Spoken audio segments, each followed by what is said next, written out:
Welcome to the Saturday in Athens podcast. We're a Georgia Bulldogs show. I'm your host, Seth Saunders, joined as always by my co-host, James Kim. What's up, brother?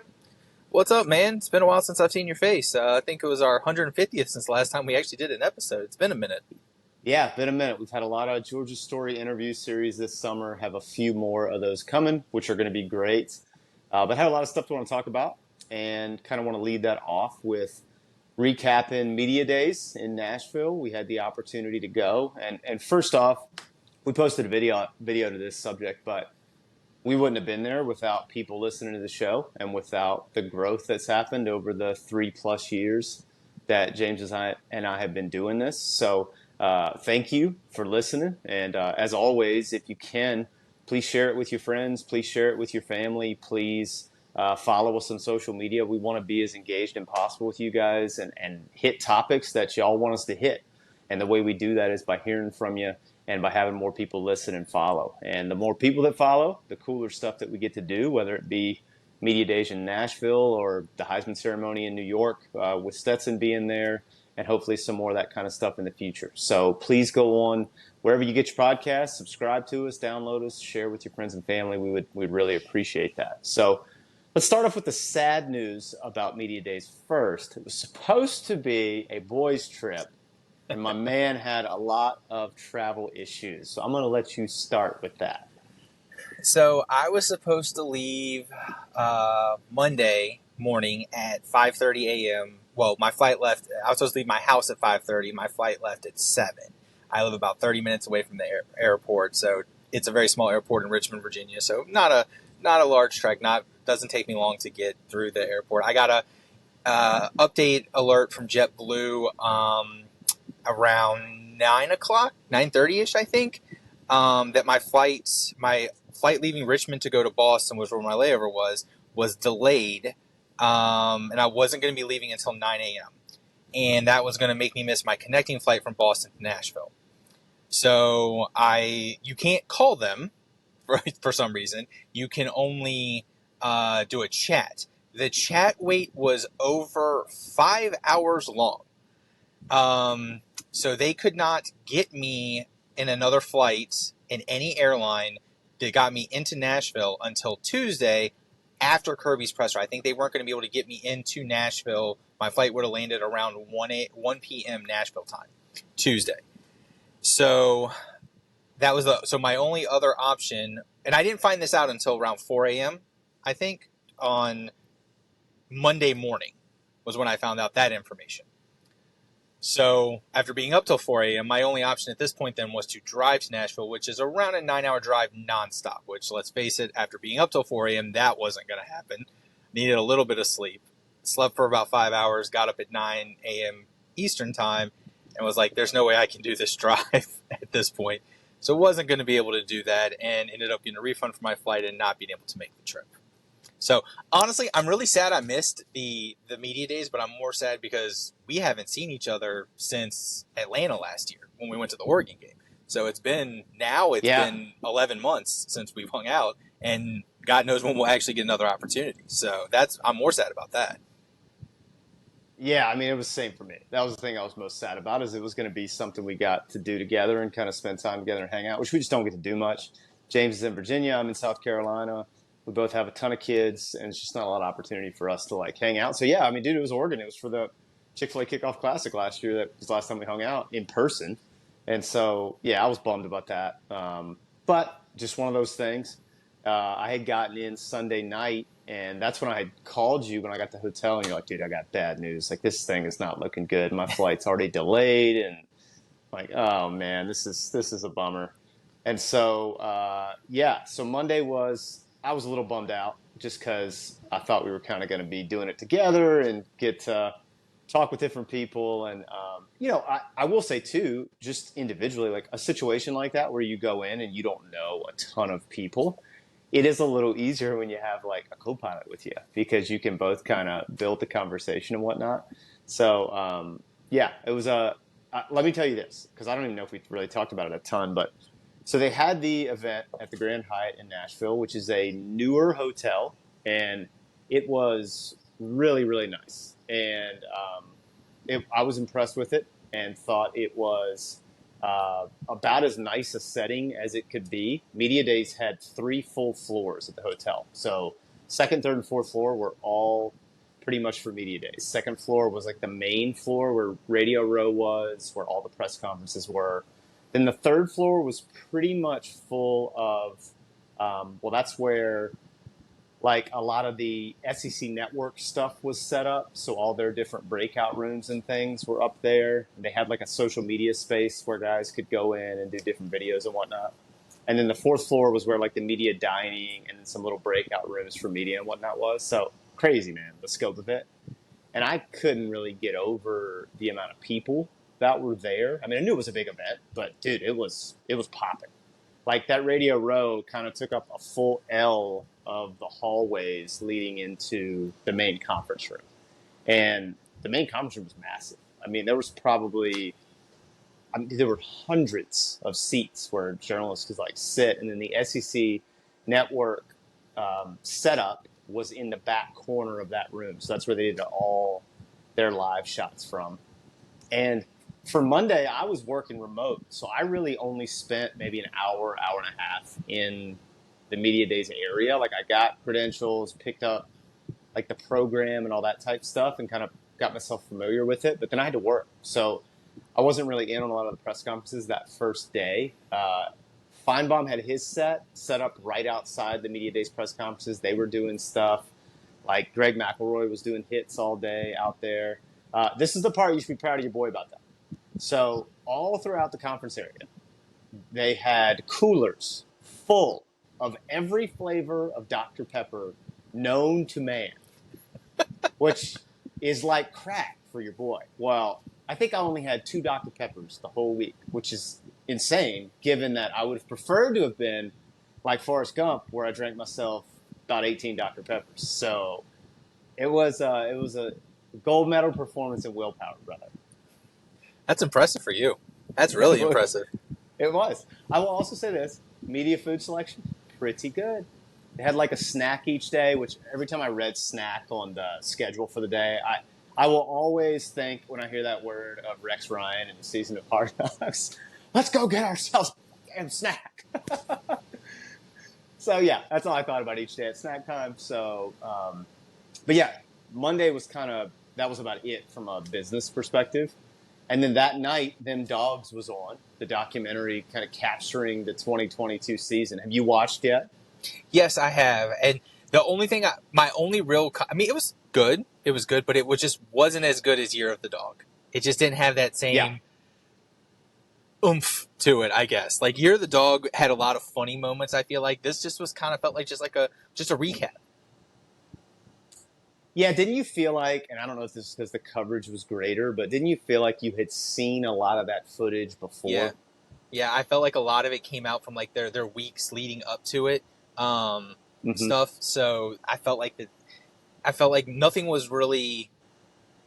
There was no shock value to it at all. There was no I'm not shock value is maybe not the right word. There was no surprises in it at all. It was just all felt like kind of regurgitation. Yeah, well, they do that weekly SEC Inside during the season, and I think Georgia was on it like 3 or 4 times. And I just felt like most of the clips were from those episodes. The only new one that I could really remember, or there were other new ones, but the newest one was the one of Coach Shue before the Tennessee game talking to the defense, where he says, everybody's saying this is a big game, and it's a big game. Why? Because we're in it. And I was like, dude, whole body, like goosebumps. I just thought that was so electric. So that was my big takeaway from that one. But I stayed in the hotel room and watched it. I ordered in and then watched in the hotel room, which was cool. It was like a nice end to that day. But then they had the media party that night was at Bridgestone downtown. Oh, let me back up.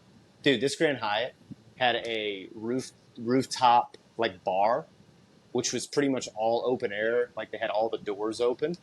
And it looked straight down Broadway. So you see like Bridgestone and then Tootsie's and like all the different spots, like all the way down to the river. It was awesome. Like for sure, probably should have shot some content up there. That's a whiff on my part.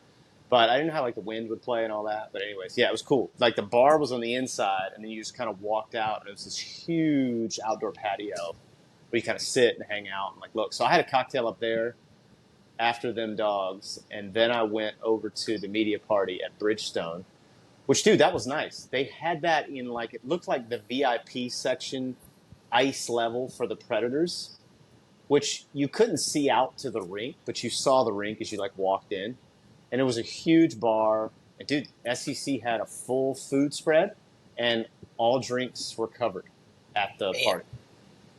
that's So nice. I thought that was cool. And then they had coolest part for me, which would have been for you too, was they had every single member institution's helmet lined up at the entrance, and Oh some of the man, helmets, yeah, some of the helmets were like the new helmets, like Mississippi State's new script they're gonna wear.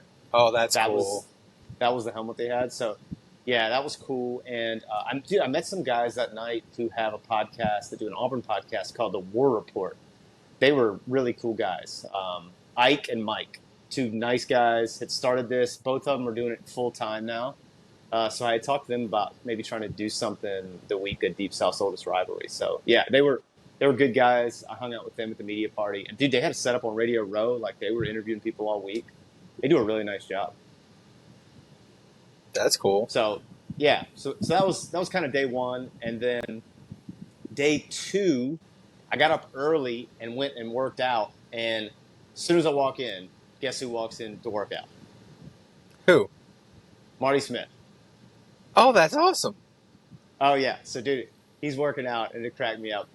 I haven't told you this story yet, but it was my favorite. This is when I knew. I mean, I knew before that Marty was our people, but this is when I really knew Marty was our people. So, dude, he was working out, and he's about to hit this set, and you could tell, like, whatever he was playing in the earbuds just hit right where he wanted, and he just dropped the drum hammer on him right before he started doing the next set. I was like, this is my man right here.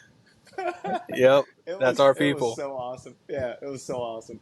So then, dude, just the way it worked out, we ended up finishing our workouts at the same time. Because, man, I wasn't going to bother him, like, working out. That would be so annoying. And Yeah. so we were walking out and just happened to be getting on the elevator together. And so I just said, hey, man, like, you don't know me from Adam, but we got a mutual friend. And he's like, well, who? And I said, Ray Fulcher. And he's like, oh, I love that guy, man. And he proceeds to tell me this story. He's like, well, I was at Luke Combs' concert in Charlotte, like, a week ago. And I was there with, who did he tell me he was there with? John Gruden and then somebody else, big name, right? He's like, man, I told him both about Love You Son, Go Dogs, and told him it was the most kick-ass song ever. That's great. Yeah, it was outstanding. So I text Ray immediately, and I'm like, dude, I just saw Marty, and he told me he was dropping Love You Son, Go Dogs with John Gruden. That's spectacular. Yeah, so that was cool. He is just as like high energy, and I don't know. It was kind of cool to see that his off-screen persona matches how he is, like on the different shows that he's on and stuff. So yeah, I wanted to talk to him about Giles High School in Southwest Virginia, but elevator ride wasn't that long, so we could only go so far.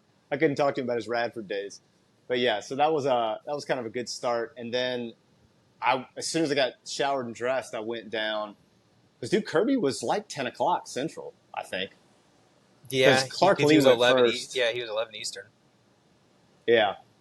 Dude, the setup they had was cool, too. They used the Nashville theme for everything. So, like, did they show it on TV? Like, all the coaches' names were in, like, the spinning records and stuff? Mm-hmm. Yeah, I thought they did a nice job kind of playing off of all that. And so, yeah, he came out. He was after Clark Lee. I only caught, like, the back end of Clark Lee. Let's just say he was not super electric. I'll just put it that way. He was very I didn't watch Clark Lee live. I taped. I actually didn't watch Kirby live. I taped everything because of missing everything. Like I tried to stay super busy Monday and Tuesday, and I got home right when you started texting me actually, and was talking about, not to jump ahead, but Marler's question, and you were like, I'm sitting right behind him, and that's when I like fast forwarded to find Marler's question to get the screenshot. And I had just started watching it right when we were talking about that. Like I had just gotten through through to that point. So, and that was probably like 2:00 my time. So I was like 2 hours behind it. So I was watching, I caught I like skimmed through most of it. He was very monotone, I thought, like just very matter of fact to the point, which I guess is kind of his personality, which is kind of from what I understand, what the Vanderbilt people like about it. That he's not too high and he's not too low, which is kind of what they want for that job. Like, I guess it's kind of what you need for that Yeah. job, actually. Yeah, he was, whew.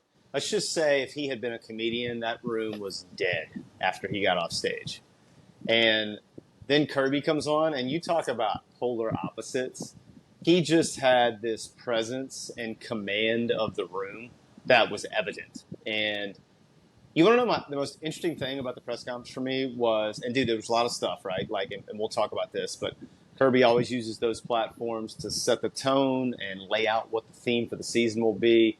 He brought up the All Blacks, the New Zealand rugby team, and better never rest. That's going to be the catchphrase for this team, which is outstanding. And, he hit all the points he wanted to hit. The thing that I found fascinating was I don't know that there was more than one football question. I think Graham Coffey from Dog Central asked about tight end usage.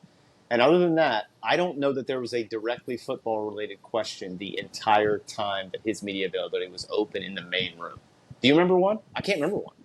No, most of it. I mean, let's be honest. I mean, I was kind of surprised with the questioning. I thought I thought he was going to get. I thought this was going to be the time that he was going to get grilled about all the off-season stuff, and there was only one question about that. The questions were kind of softballs, for lack of a better term. Like, I felt like they were kind of soft toss. Like, we're almost playing wiffle ball. Like, I thought he was going to get much harder questions than. But I mean, I guess when you're a two-time defending national champion coach, you kind of get a little bit of get a little more clout with it, I guess. The press conference was less. His speech, I mean, his opening was better than the questions. I thought the questions were a little bit ridiculous, a little bit soft. Well, dude, you got three questions on if they were cognizant of the history of three-peats in college football. Like, he can only answer it so many times, so many ways. Like, yeah, I thought the questioning was much different than I anticipated. Number one, I thought there were going to be way more questions about the scandals, right? Yeah. Like the speeding and the accident and all the things that happened. And I think in some ways that was muted because, dude, the AJC story where Alan Judd got fired came out Monday, I think. And it was Monday. I think people were real tepid about asking about that, given that the journalist that wrote the most recent story had been fired for essentially not having the information to back up the story that he wrote. Well, it's because I don't think people waded into it. It's because a lot of the pieces, while some of it's based in fact, were basically hit pieces, and when you're getting a lot of your information from those hit pieces and a lot of the media backstorm blow up from it was from these hit pieces from the AJC. Yeah, there's some truth and some fact to all that's going on with, the speeding tickets and obviously the horrific accident in January. It's realistically, all that's going to be handled in-house. And if a player gets dismissed, we'll find out about it. But there's nothing more. He's not going to tell you what their punishments are, No. And it's not. There's nothing that we're going to find out from any question that you can ask him about it. Yeah, I thought he sort of took command of the room, and it felt like he was doing what he wanted to do. And I don't know, man. It was impressive. It was a much different vibe from most of the folks that I saw throughout the week. I mean, he's an impressive cat, man. Like, we've talked about this on this show. I've heard other people talk about it. And I think if he wasn't in the CEO role of this organization, he would be in the CEO role of something. I think he just has that gravitas and that personality. And I just think the motor, too, he's just got a big-time motor. And great sense of humor. Like, very quick. He worked Radio Row. Like, I went out and kind of watched him do some stuff. And he was just working people, man. It was impressive. I wish I had known. I didn't realize this till the second half of the second day, which is, you don't know what you don't know, right? Like, never been there before. After they do the big stage, they immediately go into a smaller room and have an entirely another press conference where you can ask questions for another 15 minutes, which I didn't know about. So I ended up doing that for Coach Saban the next day because I knew. And, dude, it would have been great because it's it's in the electronic media room, and it was such a smaller space and a lot more intimate. And then you could ask questions, and yeah. Anyways, for Dallas next year, we'll know that. I'll put it that way. But so then, right after he speaks, that's when they set up the player breakouts, which was all in the same room. So each On the player got their side, own yeah. individual stage, yeah, on the sides. And so Brock was in like the front left-hand corner, Ced was in the front right-hand corner, and then Kamari was in like the back right-hand corner. And so I started with Brock because I was just kind of interested to see him in person and see how he was and how he carried himself. He was very nervous. Like, He you looked could it. tell. Yeah, it was very outside of his element, but I thought he equipped himself very well. I thought the answers that he gave were great. I love that he talked about being a triple option quarterback in high school Yeah. for a year or so, which, yeah, that was fun. You could tell that kind of loosened him up a little bit because he was talking about something that he felt comfortable with. But yeah, he looked very uncomfortable. So then I went, talk about polar opposites. I went from Brock's table over to Ced's table. And dude, Ced's just holding court. So impressive. So just right on task and answering questions, being thoughtful, but also not giving away the farm type thing. Like, I just thought he did a very, very good job. And then, he went to that leadership camp up in, I can't remember, it's like right outside of Augusta or where it was. I think it was in South Carolina, but where they had some military tacticians come in and do some work with them. Well, one of them was our buddy John Richards, who we had on the show earlier this year. Really? And so I grabbed Ced after he got off the podium, and I said, "Hey, Ced, I'm not trying to take too much of your time, but like John Richards told me to tell you hi if I saw you here." He's like, "Oh man, like John's such a good dude," and so yeah, it was cool because I think him and John have kept in contact and like talking about leadership stuff and things of that nature. So yeah, that was cool. No, that's awesome. I mean, I've told you since Georgia started recruiting, said that he is one of the most impressive young men, and it's not just because he's a center, but I obviously gravitate towards linemen when Yeah. they're in high school and stuff, and we're recruiting them. He is one of the most impressive young men that I've ever seen in the way that they handle themselves and the way they present themselves ever.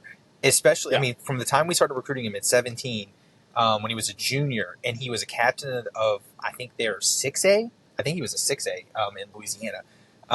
Maybe it was 5A. And he was a captain of that team, and the way he presented himself then, it was just so impressive. And then to see him grow and mature while he's been at Georgia has just been that much more impressive. I thought he had one of the better answers of the media availability from anybody, too, talking about this pressure to repeat and doing a three-peat and all this type of stuff. And he said, "Look, man, all that stuff's over. Like, this season is now. This is all we have is now." And it was just you can tell that program has got it so finely tuned to we're turning the page and it's time to go, right? And so I thought he was outstanding. And then I went and hung out at Kamari's table to end. And also impressive. I hadn't heard a lot from Kamari, like speaking and stuff. Man, he was great. Super nice kid. I thought he came off super, super humble, and had the chain of the entire media days. I mean, that thing was just fire. Yeah. So, yeah, I thought all three guys that the coaching staff chose to represent the university did an amazing job. Were great ambassadors while they were there. And they had some fun throughout the day, too. I mean, I think they went and did Radio Row and did all those things, and I think everything went off well. So there were I think the thing you worry about at a media days is something coming away from that's kind of a lightning rod or something that sticks with you. Yeah. And I think they avoided all that, which is the aim. So, also met Claude Felton. Got to talk to him for a little bit. He was super nice. So I feel like he is like prime minister of the Georgia Athletic Department. So it was cool to talk to Claude. And he was just as kind and gracious as he could be. So that was cool. And then, man, the rest of the day I did a stand-up interview with Chris Marler, Vern Funquist on Twitter, also has his own podcast, College Football Uncensored. Is that right? Am I remembering that right? College Yes. Football Uncensored, I think is Chris's. No, And, Uncensored is. I don't think. Is it College Football Uncensored? I think that's his. Yeah, I think that's right. I'll double check that, but I think that's right. Love Chris, great personality, super nice. Always been really kind about coming on and hanging out with us and telling people about our show and whatnot. So He came and did a stand-up with us, got some good content with him. You talk about some travel adventures. He had what you would have had if you had tried to come on plane. Oh my Like God. cancellations and delays. And I mean, he didn't get there till right before Kirby's press conference. I mean, it was a hot mess, the whole thing. So, but yeah, it was great talking to him. I sat behind him and George Somerville from I think I'm saying his last name. I think it's Somerville from College Chaps podcast. Okay, yeah. Yeah, he was a real treat too. He was so thrilled to be there, and he actually asked a question to Coach Saban the next day, which I thought was an awesome question. And yeah, I really enjoyed meeting him. He was great. I need to email him because I told him we would get him on the show, and I would love to have him on the show because he loves college football. And he ended up, I think, going and touring the SEC offices and going down to Tuscaloosa. And dude, he had a cool trip. So I'd love to hear his perspective of his trip too. And then, and then we did a sit down with Seth Emerson too, which we hadn't had Seth on the show since he released Attack the Debt. So it was good to talk to him and get his perspective. That's on YouTube, and we posted that as a short, like the week of media days. So check that out because I thought that was good. I always enjoy his perspective, and I was also happy that he survived the athletic purge because they got rid of a bunch of people. Yeah, and he's still rolling, which thank goodness because I love reading his stuff. So that was kind of my day on Tuesday, and then Tuesday night was Bluebird night. Well, homie, the traffic in Nashville, like from 4 to 6 every day, was insane.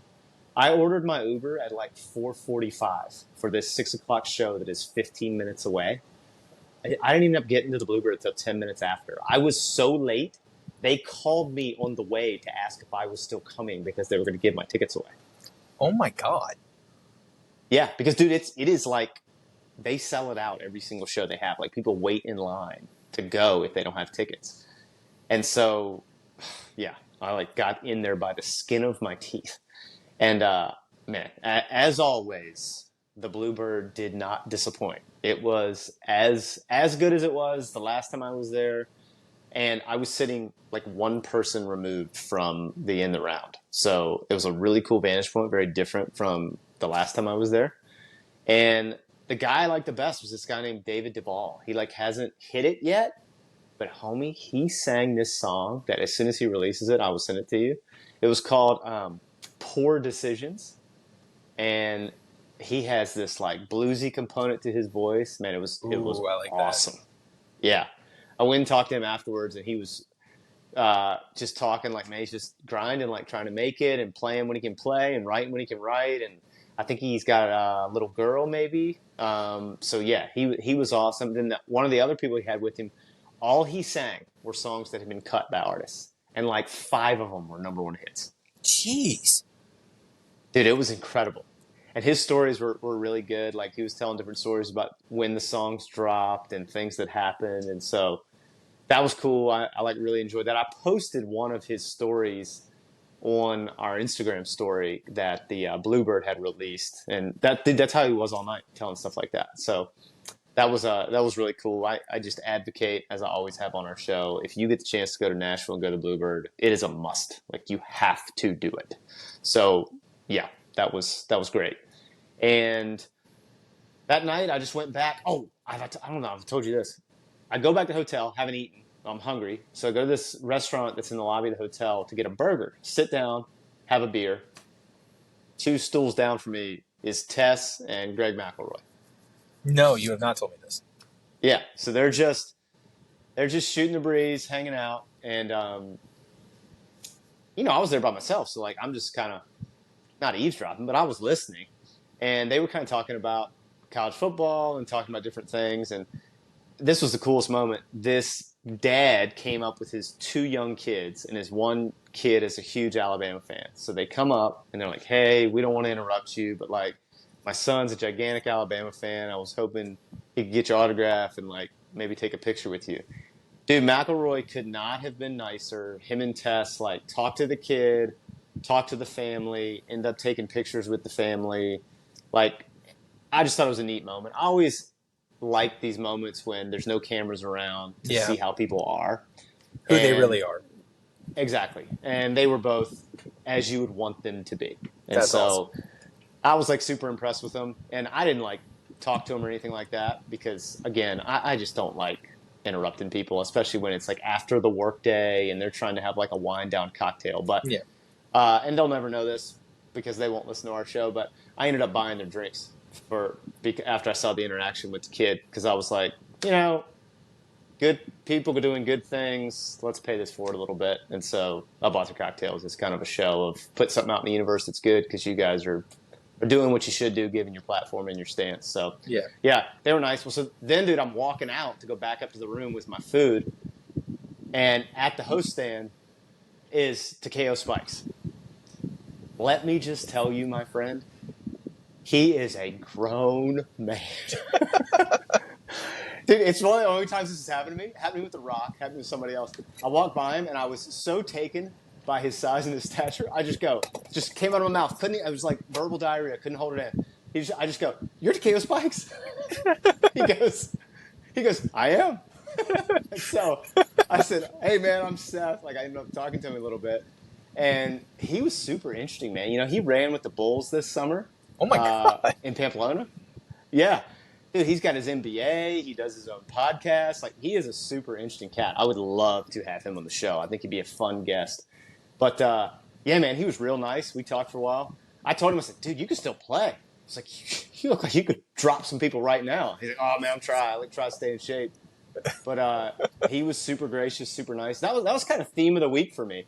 I don't think I had a singular interaction during the week with folks I chatted with that, you were kind of taken aback with, or that wasn't a great interaction. Like everybody was real kind, real gracious. Talked to Andy Staples, he was real nice. He was there at Radio Row working for Orn 3 with his new gig after transitioning from the Athletic. Talked to him a little bit about what his food choices were going to be in Nashville this week because he loves to hit the good spots to eat. So he was a nice dude, and that was kind of my Tuesday, and then. Gosh, I'm trying to think what else. Oh, so then Wednesday was my last day. Had to go home. But I was there all day. And that was the day that Saban spoke. So went in and saw his press conference. Very different vibe from Kirby's. Also had command of the room, but it was different. I don't know. It felt like Kirby had more of a presence. And I will say I thought Nick had more of that in the small room because he looked a little more comfortable. But he was good. He talked about his Mamaw Saban making cakes. Then somebody asked him what his favorite cake was, and so he chimed in that carrot cake was his favorite cake, which I thought, boy, this could become a lightning rod. So on that subject, what is your favorite cake? Cake? Yeah, cake. That's tough. Like if you were having Mamaw Saban bake something for you, what would you have Mamaw Saban bake you? See... If I'm having, I like, that's tough because if I'm having a cake, I don't really like, I like me a good cherry pie. See, that's where when you said that, that's where my mind immediately went. Okay. See, yeah. I like me a good cherry pie. See, when you say cake, like whenever I get my birthday cake, I always ask for a dump cake, which is basically with a cherry pie, but it's with a cake batter instead of pie crust. So it's basically the same thing. But my mind goes to cherry pie always, or a cherry dump cake. Oh, I like that. I like a good pie too. I think for me, I got to cheat a little bit because I love me an ice cream cake. It's like my favorite thing on the planet. Kids like that. It's okay. I mean, I like dump cake with some ice cream with it, but heat up the cake. You hit the nail on the head. Kids like that. I'm a child. This fits perfect. I have a child's palate. Of course I like an ice cream cake. Well, dude, there's this spot in Richmond called Gelati Celesti, which I wish they would move to Charleston or even Athens, that they make ice cream cakes and ice cream pies. And, homie, it is out of bounds. Because it's homemade ice cream that you're putting in these concoctions. And, it's so, so good. There's a place here on Sullivan's Island called Beard Cats that does one. It's pretty good. It's not as good as Gelati Celesti, but it's pretty good. And Beard Cats is my ice cream spot. So if y'all find yourself on Sullivan's Island in South Carolina, please hit the Beard Cats. You won't regret it. Great ice cream sandwiches, too. And that's where we get our cinnamon rolls for Christmas Day is from there. They do like a homemade takeaway cinnamon roll. So, anyways, back to day 3 with Mamaw Saban and Coach Now that Saban. we're hungry, so Yes, now we've worked up an appetite on that. So he was good though. He got more football questions than Kirby got, way more. They had questions about the quarterback position and all the things they got going on, which I do think they are a very compelling storyline, which we can talk more about that at a later time. But yeah, man, they got a lot going on. And that was the one maybe I slipped in for a little bit on Monday. Did Brian Kelly speak Monday or Tuesday? yeah, He was Monday. Monday. Okay, I went in and saw his for a little bit, and I credit to him. He got a question about his Southern accent, I and I did see thought, that. I did see that. yeah, he kind of took it head on and was pretty gracious about it. So that was good. They're an interesting case study for me because I think everybody believes they're going to win, and I just don't know. I'm still 1 foot in on them. I just don't know. I don't know. I don't know if I'm a Jaden Daniels believer yet. Maybe I should be, but I felt like their offense looked better with who was it? Nussmeier? Who's the backup that came in against Georgia in the SEC championship when Jaden got hurt? I think it's Nussmeier. I honestly don't remember. I'm not sold on. I'll be honest with you. I'm not sold on Jaden Daniels. That is the exact reason why I am not sold on LSU. I think when we did our picks, I'm pretty sure I did not pick LSU to win the West. I didn't pick Jaden Daniels to win all SEC be the first team quarterback. I picked KJ Jefferson. So yeah. Oh, he was good. Oh, he was great. Yeah. Pittman spoke after Saban, and let me just tell you, brother, he was must-see TV. He's awesome. Like, he was amazing. I am so in on Boss Hog. Like, he is just the best. Tell me that you heard the question that the one guy asked him and said, well, last year you said after y'all won that you weren't afraid of drinking some beer. And so I just got a question. Have you ever had old Ham's beer? And he said, yeah, I've had me some Ham's beer before. I'll tell you what, though, man, it makes you burp a lot. He's just a regular good old boy. He is, man. I mean, just national treasure. That's what I tweeted out when I was listening to his press conference. I just wrote national treasure because that's what he is. Yeah, so I just loved him. And then I stayed for KJ's whole session. And the guy before me asked the question I was going to ask, which was, when you've played on the road, what are some of your favorite places you've played? And then what was the atmosphere like when you visited Sanford Stadium 2 years ago for the noon kick? And so he answered that. I mean, he did it gracefully. Like, he didn't shy away from it. Nope. No, he was good. Dude, he is a large American. Yeah, he is a big boy. He's a big like, kid. I am interested with them, though, because they got new offense coming in, and they're trying to be more traditional. So, in some ways, I think that could be good for him, because I think he could be a very good pocket passer. I mean, he's got all the tools. He could stand in there all day. But I also wonder if taking away that hurry up and that read option component, I don't know, man, that might hurt them a little bit. So they're compelling to me too, because I think he, to your point, has as much experience, if not more, than anybody in the conference coming back this year. And certainly has NFL aspirations, and they could be a real fun team this year. I feel like that they're going to do with him what the Eagles did with Jalen Hurts this year. They're going to give him free reign to run, but they're going to use him more on more designed runs, like quarterback draws, quarterback sneaks, like design stuff, instead of giving him the option to run and then use him more in like just traditional passing game. That's what I feel like they're going to do with him. And I think that that's good for him, because it's not that he's not intelligent enough to do it, but it takes away the thinking aspect on the RPOs, as it just makes him, okay, you can just, this is a pass play. If it's not there, take off. Use your athletic ability. If it's there, take it. So, and I think that that'll work better in his favor. Well, you mentioned it. Probably the coolest thing for both of us with getting included in media days, which the whole thing was cool. And thank you so much to the SEC for allowing us to come and cover it and have that experience. And thank you especially to Herb Vincent, who helped us set everything up. So just a big thank you all around there, because it was outstanding. But coolest part is your humble co-hosts got to vote for the media preseason polls and first teams, which I wish I should have side-by-sided mine and yours. The picks were almost identical, and we did not look on each other's papers. Yeah, that is true. Yeah, like you sent me yours, and I was like, this is laugh out loud funny. We essentially picked the exact same thing. I think we picked the East exactly the same. We did. The East was exactly the same. And I think we had the top of the West exactly the same. We had Alabama. You had Alabama winning the West just like I did. Yep. Right? Mm-hmm. Yeah, same. And then we both had LSU second, which seemed to be a more popular opinion than I thought. I thought they got more votes than expected. We both picked Georgia to win the whole conference, which was the prevalent vote. I feel like they got a ton of votes. Ton of guys got voted first team and second team and third team. And only thing I'm a little salty about, I voted for first team long snapper, our boy William Mote. Know your snappers, hashtag. And he didn't get on that cut. I was fired up about that. I needed him to be first team. However, they did announce he's finalist for the Manley Award, Patrick Manley Award, best long snapper in the country. So y'all just need to get ready because you have to know I'm going to be pumping that all year long.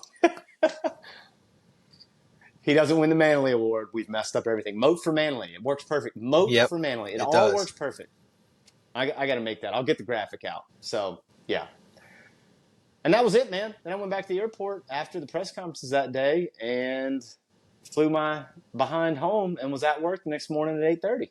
So it was a whirlwind set of days in Nashville. Are there things that I've left out that I told you or things I should have touched on that I didn't touch on? Did you see any of Arnett's press conference while you were there? Did you stay for that? No, I didn't. I was doing stuff for our show when he spoke. Okay. So I was doing some stuff for our social and cutting up some of our interviews when he spoke. I should have gone to see him. I was interested in seeing him. He did as good as he could have, given the circumstances. His opening statement was obviously it very much what you expected, and then the questions were they were sensitive to him taking over, but nobody is giving them a snowball's chance this year, and I really don't understand why. Like, if they would have brought in somebody different, I would have understood that.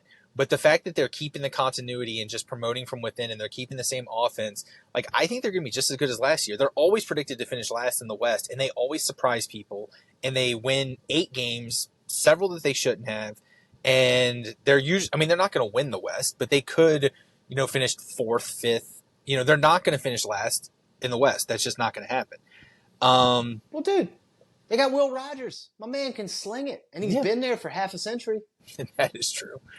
So it's next year that things might fall apart when they don't have the continuity and the returning players and everything like that.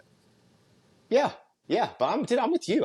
Mississippi State can be a tough out. Will Arnett's defense can be tough, and it's a weird defense too. No, that's not right. Not Will Arnett. What's his first Zach? Name? I'm thinking about the actor, Zach Arnett. we're gonna have an SNL skit while we're calling plays here. So I'm with you, man. I think they're just as dangerous as anybody in that middle tier of the SEC West, if you are being honest about it. Oh, Kiffin was good. Kiffin had the quote of the week as usual. Like, he's just great. Well, what did the guy say? That someone said that I look like you, and he's like, "What's your mom's name?" or something like that. What's your mom's name? That was great. And he's so quick with it too. Like, and everybody busting on his appearance, like saying he just looks so disheveled, like he rolled out of bed. He doesn't care. That's how he looks. That's him. No, that's just who he is. How he looks, man. Yeah, the Lane Train don't care. I'm gonna tell you something too, and we'll talk about this on later episodes. But that's a compelling little matchup for me, brother. When they come between the hedges in November. Yeah, that team will go as far as Jackson Dart can take them. Because I know they brought in Spencer Sanders. I'm not sure that he's ever going to suit up for them. I'm not sure he's going to get medically cleared. Because I don't know why he left Oklahoma State, honestly, but I don't either. They're going to go as far as Jackson Dart will take them. I think if Jackson Dart would have played like he did before he got hurt at USC, they would have been much better last year. Like they Yeah. relied way too heavily on the run game, and when you become so one dimensional, it's easy to defend. So I think that was the biggest issue for them last year. I will say it felt in some ways like they wasted that final year of Matt Corral. Like, I thought that kid was super athletic. They had good weapons at the running back position. They had some funky games last year where you thought he always does this against Alabama, but I feel like they put themselves in weird positions against Alabama. And, like, I don't know.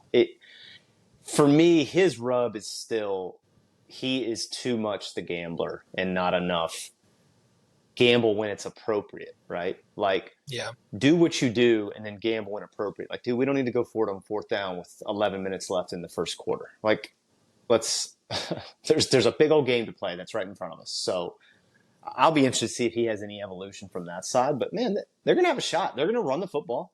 And if they can play some defense, and to your point, dude, if Jackson Dart can play, they're going to be all right. So they're real compelling to me too. But yeah, I mean, it was fun experience. They're doing it in Dallas next year, which I thought was hilarious that they announced that. I thought it was a gigantic middle finger to the Big 12 to say, hey, we're going to come have our media days directly in the center of one of your biggest media centers in all of your conference. So that will be, I think that'll be a ton of fun next summer. Hopefully we'll get invited back and get to go and do that again. But, well, yeah, man. So we've got some cool stuff coming up. We are going to have Laura Rutledge on the show. She's going to tell a little bit of her story and preview the college football season with us. We are going to have Chris Doring on the show. He is going to come on, tell a little bit of his story, and preview the upcoming season. We're working on having a couple others as well. And then, brother, we are like not too far away now from having our guest pickers coming back, and have already talked to Travis Denning, our defending champion from last year. And he is all in to come back in, and we have given him pick of the litter. As the defending champ, he gets to pick the week that he wants to come on. I told him he couldn't pick week 1, though. Week 1's a bad luck week. You can't be the defending champ and pick week 1. That's a disadvantage. I honestly don't think we should have a guest picker week 1.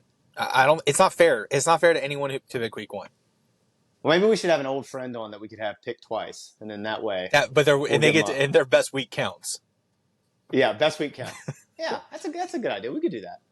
You know what we should do is we should ping Ray and have Ray come on week 1 because they got the concert that week. We can talk concert, have him pick games. That's actually a good idea. Belly up. Yeah. It's a total belly up from a picks perspective, and we'll have him come back on and pick again later in the year. Maybe we'll do that. We'll reach out to Ray and do that. All right, brother. Well, that's all I got for SEC Media Days, unless you got any other follow-ups for me. No, I think we covered everything. All right, guys. Well, next episode with me and your favorite co-host, James, is going to be us talking about the start of fall camp. We'll talk a little realignment and everything else that is going on in the crazy world of college football. Also, dude, I think we got to address the Gillis Bridge issue. I got some things to say about that. So we're going to talk about that too. So until then, which will be soon, go Dogs. Go Dogs.